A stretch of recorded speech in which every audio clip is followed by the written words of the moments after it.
अन्याय के खिलाफ एक योद्धा। अर्जुन का जन्म एक साधारण किसान परिवार में हुआ था। उसके पिता, जो गांव के प्रधान थे, हमेशा गरीबों और बेसहारा लोगों की मदद करते थे। लेकिन एक भयानक साल में जब गांव में भयंकर अकाल पड़ा, राजा ने किसानों से कर टैक्स मांगना जारी रखा। उस घटना ने अर्जुन के जीवन को बदल दिया। वह केवल 15 साल का था, लेकिन उसने उसी दिन ठान लिया कि वह इन अन्यायी शासकों के खिलाफ लड़ाई करेगा। अर्जुन ने जंगल का सहारा लिया और वहां रहने वाले वनवासियों और भगोड़ों के साथ मिलकर अपनी एक सेना तैयार की। अर्जुन का तरीका साफ था, राजा के खजाने लूटना, अमीरों की हवेलियों और व्यापारियों से संपत्ति छीनना। वह सारा धन गांव-गांव जाकर गरीबों और बेसहारा लोगों में बांट देता। उसने अपनी सेना को कड़े अनुशासन में रखा। अर्जुन ने नियम बनाए, कभी निर्दोष का खून नहीं बहाया जाएगा, महिलाओं और बच्चों को हमेशा सम्मान दिया जाएगा, जो भी अन्याय का शिकार होगा उसे सुरक्षा दी जाएगी।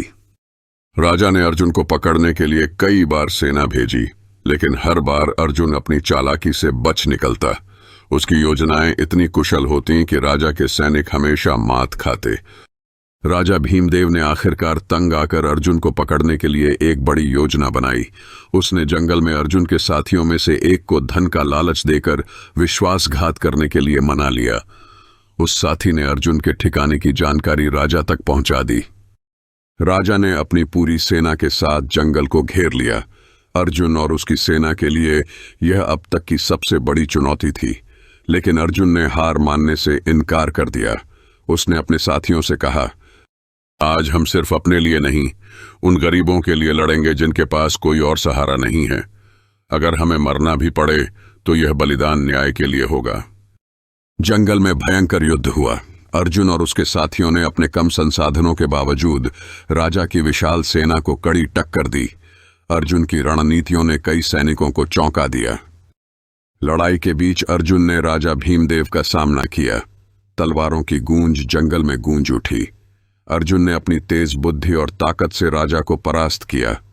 राजा के गिरने के बाद उसकी सेना ने हार मान ली। लड़ाई जीतने के बावजूद अर्जुन बुरी तरह घायल हो गया था। उसने अपने आखिरी शब्दों में कहा, मैं एक डाकू नहीं, अन्याय के खिलाफ लड़ने वाला एक सैनिक हूं। जब तक गरीबों पर अत्याचार होगा, अर्जुन जैसे लोग पैदा होते रहेंगे। अर्जुन की मृत्यु के बाद जंगल के लोग और गांववासी उसे जंगल का मसीहा कहने लगे। उसकी कहानी पीढ़ी दर पीढ़ी सुनाई गई और वह एक आदर्श बन गया। अर्जुन की कहानी हमें सिखाती है कि अन्याय और अत्याचार के खिलाफ लड़ने के लिए साहस और सच्चाई सबसे बड़े हथियार हैं। जो लोग दूसरों के लिए जीते हैं वे कभी नहीं मरते। असली शक्ति तलवार में नहीं, न्याय के प्रति सच्ची निष्ठा में होती है।